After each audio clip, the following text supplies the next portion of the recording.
Grade 11s, we're on our 7th day of transformations, and I am going under the assumption that you have worked very hard the last few days and have course notes 74 and 75 under your fingertips, and that you are well aware of what an exponential function looks like. So I'm going to start with the three functions y equals 2 to the x, which you looked at, y equals 1/3 to the x, which you looked at, and y equals 4 to the minus x, just to make a point. So I'm sure that these are familiar to you. Yes, I'm wagging my finger at you. Y equals 2 to the x. With exponential functions, we have any function that has an exponent to the x, like that. We have an infinite number of possibilities, however, because with each different base, you have a slightly different parent function. So with that in mind, that you have many different possibilities, we're going to graph these three basic functions, and then we're going to apply our understanding of transformations. For the first one, y equals 2 to the x. We did a table of values, and you know that for y equals 2 to the x, we double as we increase our x values. Any power to the exponent 0 is a 1. So our y-intercept is 1. And again, that's because 2 to the 0 is 1. 2 to the 1 is 2. 2 squared is 4. And goes on from there. We are doubling as we increase that function. With our negative values, a negative exponent means to flip. So 2 to the minus 1 is a half. 2 to the minus 2 is a quarter, an eighth, and so on. And you notice that that function never reaches 0 as you go to the left. So I'm trying to draw this. There. An exponential equation going ever upwards, increasing greatly. Y-intercept 1. For this one, the domain. X can be any real number. But for your range, it never reaches that 0 line, and it's not negative. So our y values have to be larger than 0 and any real number from there. The asymptote is this line that it approaches towards the left and never reaches. So the line y equals 0 is our asymptote for y equals 2 to the x. This function is increasing. As we go to the right, it gets larger and larger. Y equals 1/3 to the x. We did a table for values for this one as well. Recall that for any power, if you raise it to a 0 exponent, the answer will be 1. So this also has a y-intercept of 1. It's a handy point to remember. 1/3 to the 1 is 1/3. 1/3 squared is a ninth, and so on. It approaches the x-axis to the right. And on the left side of the y-axis, 1/3 to the negative 1 means flip, so you'll get a 3. And as we move to the left, we are tripling. And so we have a steeper looking equation, but it is decreasing.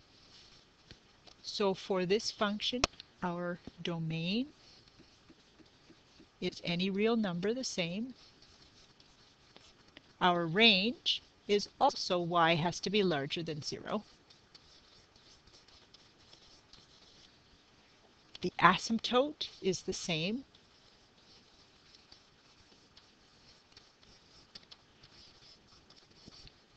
And it is decreasing.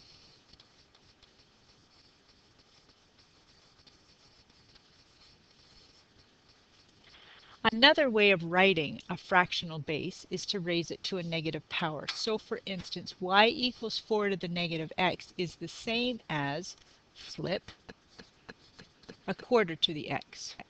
So this function on the right is similar to y equals 1/3 to the x. It would be decreasing as well. All of those other bits would be the same. Asymptote would be y equals 0. Domain is real numbers. The range has to be greater than 0. And the y-intercept is 1. I'm going to do it in red just to confuse you. Here we are. So y equals 4 to the negative x, which is the same as a quarter to the x, would have the same y-intercept. It would be decreasing. And as you go to the left, I would have the points minus 1, 4, minus 2, 16.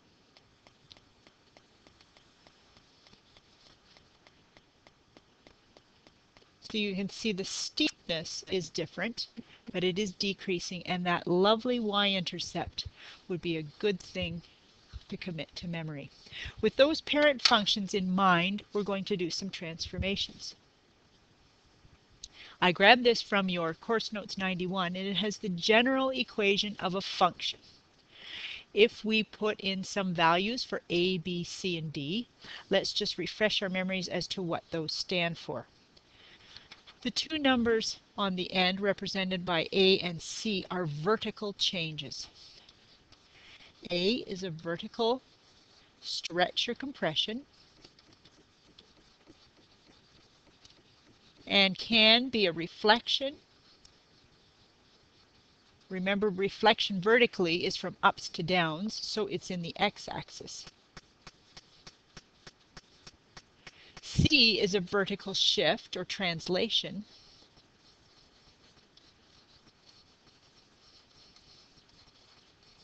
Up or down. The two inside the function are horizontal changes. B is a horizontal compression or stretch. Remember, things are backwards in brackets. And D is a horizontal translation, left or right.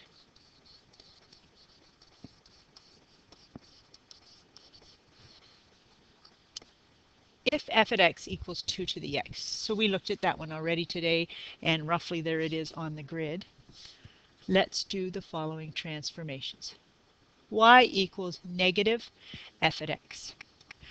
In English, this is, all right, it's outside the front of the function, so it must be vertical.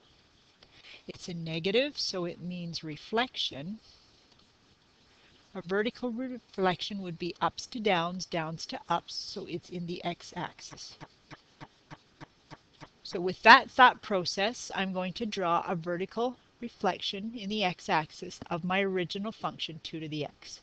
So if this used to be a y-intercept of up 1, it's now down 1. If it was going ever farther from the x-axis, this direction going up, it will be the opposite, the other side. So let's get some points anchored here. It's hard to draw upside down on this thing. There we go. And a mirror image on the other side, I've got minus 1/2, quarter, 1/8, and so on. There is y equals minus 5x, f at x, sorry. Y equals f at minus x. That is a negative sign inside the bracket with x. That means it's a horizontal change. A negative means a reflection. A horizontal reflection would be lefts to rights, rights to lefts, so it would be across the x or y-axis, sorry.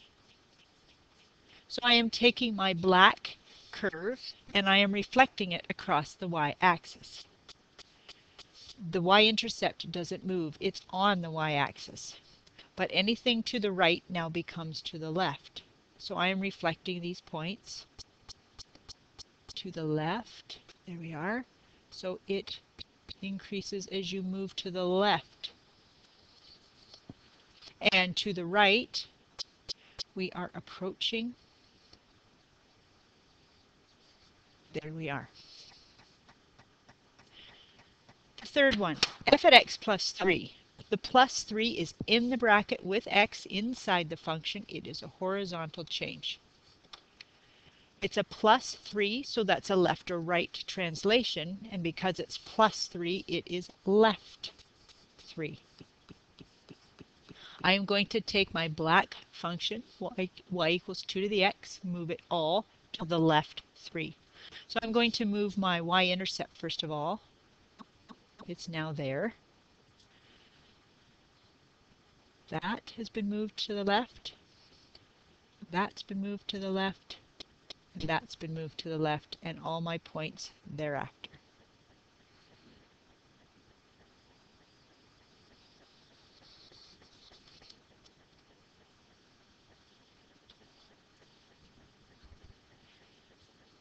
Next, it's starting to be visually confusing, so I'll just erase it for a second. F at x minus 4. That is outside, not with x, so it is a vertical change. It's a vertical translation because it's an add or subtract at the end, and it's down 4. So I'm going to take my entire curve, and I'm going to move it down 4. I start with my y-intercept, 1, 2, 3, 4, and I follow the same pattern from there. So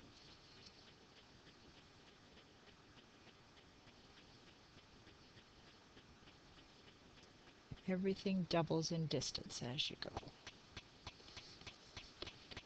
And as you go left, it halves in distance. There we are. So notice that my asymptote has been moved down to y equals negative 4. I approach that negative 4 line but never touch it. Y equals 5 times f at x. That is a vertical because it's out the front and it's multiplying, so it's a stretch or compression. Since this is a number larger than 1, it's a vertical stretch or expansion. Factor 5. So if you can picture all the y values in that table of value, they've all been multiplied by a factor of 5. So my y-intercept this time is no longer 1. It is 5. I no longer have a point 2 or 1, 2. It's 1, 10. To the left, I had a minus 1 with a half.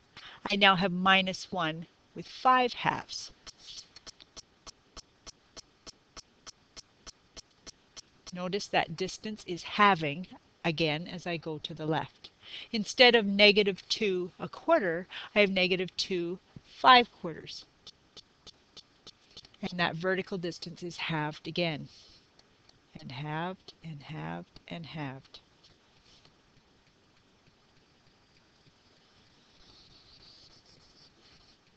So much steeper, and move the y-intercept. My asymptote, however, has stayed the same. Last one. Y equals f at 2x. Last one on this sheet, sorry. Inside the brackets means a horizontal stretch or compression, and since it's a number greater than 1, and in the brackets is confusing, it's compression. Factor 1/2. So my overs, my left rights, are all halved. My first point was always my y-intercept, and that hasn't changed.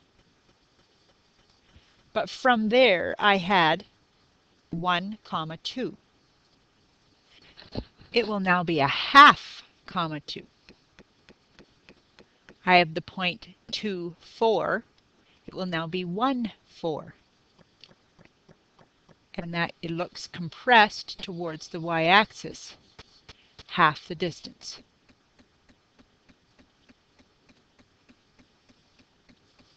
There.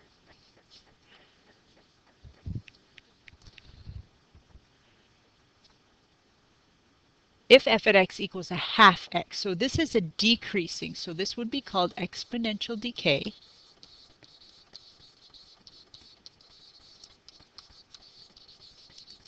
It is decreasing.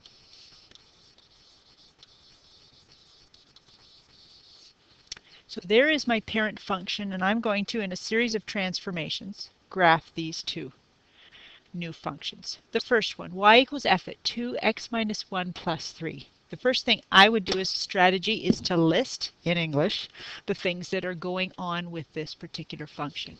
The 2 and the 1 are both horizontal changes. The 2 represents a horizontal compression or expansion. And since it's horizontal, things are backwards, so it's a horizontal compression factor 1/2. The x subtract 1 is a horizontal translation 1 to the right.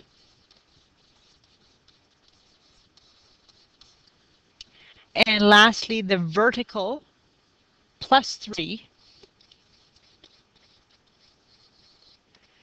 is a translation up 3. It works when you draw working left to right. So I'm going to do the horizontal compression of 1/2 first. That's not true. I'm going to do my parent function. No, I've got my parent function. Horizontal compression 1/2 first. So if all of my lefts rights are halved, y-intercept locked in place. If I go left 1, normally I had a point -1 up 2. It's going to be -1/2 up 2. Or notice that the horizontal distance is halved. I had a point -2, 4. It becomes -1, 4, or half the distance. Half the distance. And you have a horizontal compression factor 1/2. Same with going to the right.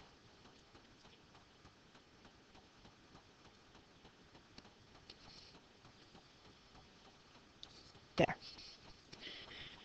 Second, I'm going to take that blue and translate it 1 to the right. Every point gets moved 1 to the right. I'm going to take some key points. There is my original y-intercept, this guy. As you get used to these, they get easier and easier. Here we are. Should have the same steepness, just everything's been moved over.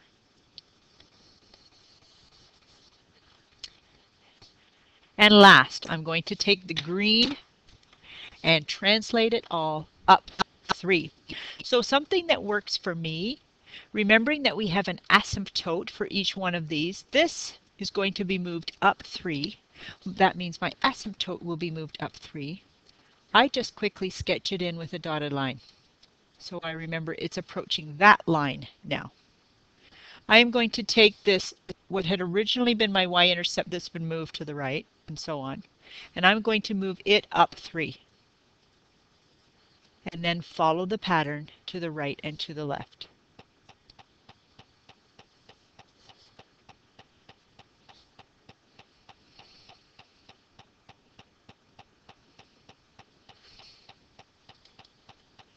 Let's look at our second series of transformations. Y equals -4 f at x plus 2. I have my parent function, which keeps losing the end of it. There we are. I'm going to write them down in order. I have a negative, which is outside of the function. It is a vertical change. A negative sign means reflection. And since it is vertical, that's ups to downs, downs to ups, that's across the x-axis. Second thing that I see is a 4. It's out in front of the function, so it is a vertical change. It's a vertical expansion or stretch. Factor 4. Last, I see a +2 outside of the function. Isn't this lovely? Vertical as well. Vertical translation up 2. First, we'll do the vertical reflection across the x-axis. So my ups are downs and my downs are ups. My y-intercept is now 1 below, and it approaches that asymptote as we go to the right, and it is increasing as we move towards the left.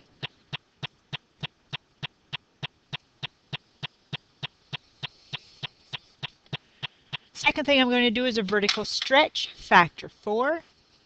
That's going to change my y-intercept as well as the steepness. So it used to be, my original starting point would be the y-intercept. It used to be -1. It's now -4. I used to have a point minus 1, minus 2. It's going to be minus 1, minus 8. See how steeper that is? I used to have a point 1 minus a half. It's going to be 1 minus 2.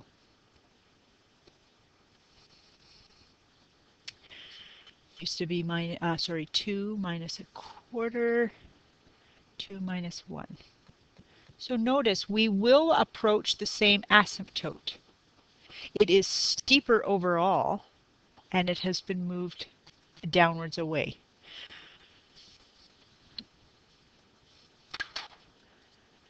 Lastly, I'm going to translate everything up. Whoops, I already did that. Up to. I like to draw my new asymptote at 2 up. Every point gets moved 2 up. So I do my y-intercept first and other key points.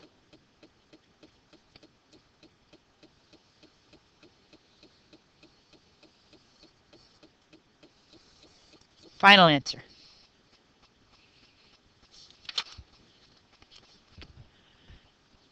Sketch the following function and state the domain range equation of the asymptote and y-intercept. So I don't have it in function notation this time.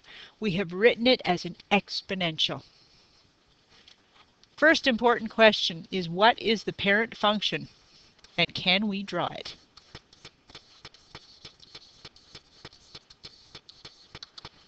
Y equals, it's hiding right here, 3 to the x. So that is my starting place.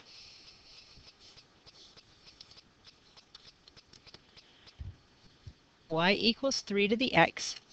All parent functions for exponential functions have a y-intercept of 1. 3 to the x triples as we go to the right. So I have the point 1, 3, 2, 9, and so on.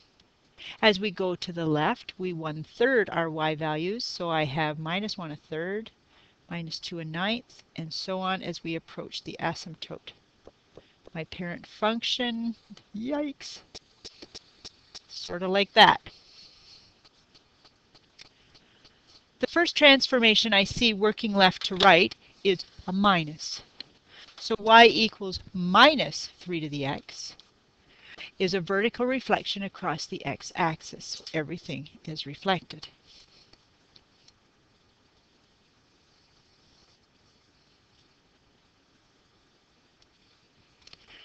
The third thing I see is 1/2. So y equals minus a half times 3 to the x. I am going to change the steepness and the y-intercept. So instead of down 1 for my y-intercept, it will be down a half. Some key points, instead of 1 down 3, it would be 1 down 1 1/2. All of my verticals are halved. So it's going to fit in there, a half.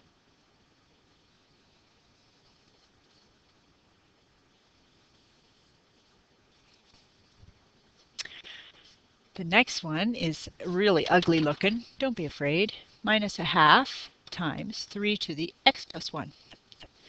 Since that plus 1 is up inside the function or glued to the x, that is a horizontal. Translation, 1 to the left. So I'm going to take that red function and move everything over to the left 1.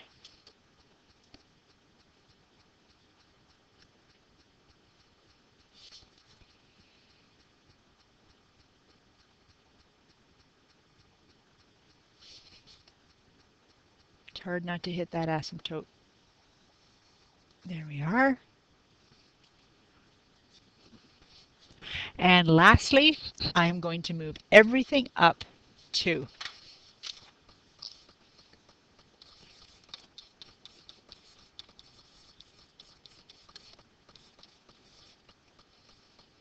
There we are. So I'm taking that black one and moving everything up 2. Remembering that I like to redraw my asymptote, apparently. All right, moving everything up 2. I lost that point. There we are.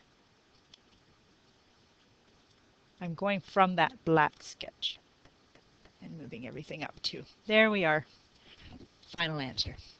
We have been asked to come up with the domain, range, equation of the asymptote, and the y-intercept. So the domain. The domain does go on forever and ever to the left and right. So don't have to worry about changing that. The range, however, is affected by the asymptote. And we have moved this function up 2, but we flipped it across the x-axis so it's underneath.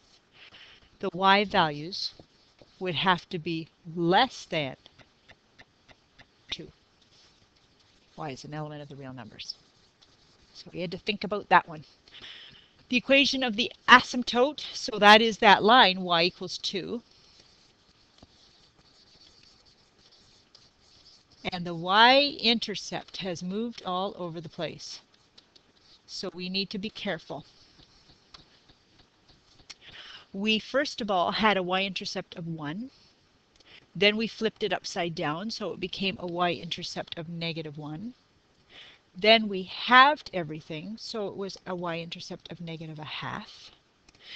The next translation didn't change anything. And then we moved it up 2. So our final y-intercept, nope, I missed that. It moved to the left one, so that did change the y-intercept. It is here.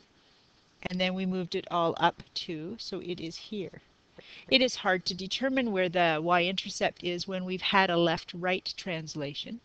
So if we're not sure, we can check with the equation. Substituting a 0, we have y equals -1/2.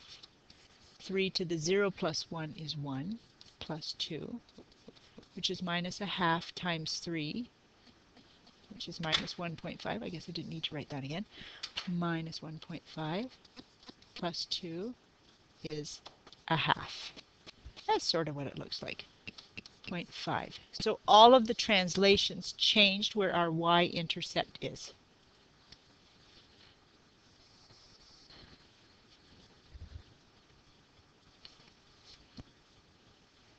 The only way you're going to get these is to sketch some yourself. So page 251, 1 to 5, 7 to 10, and 13.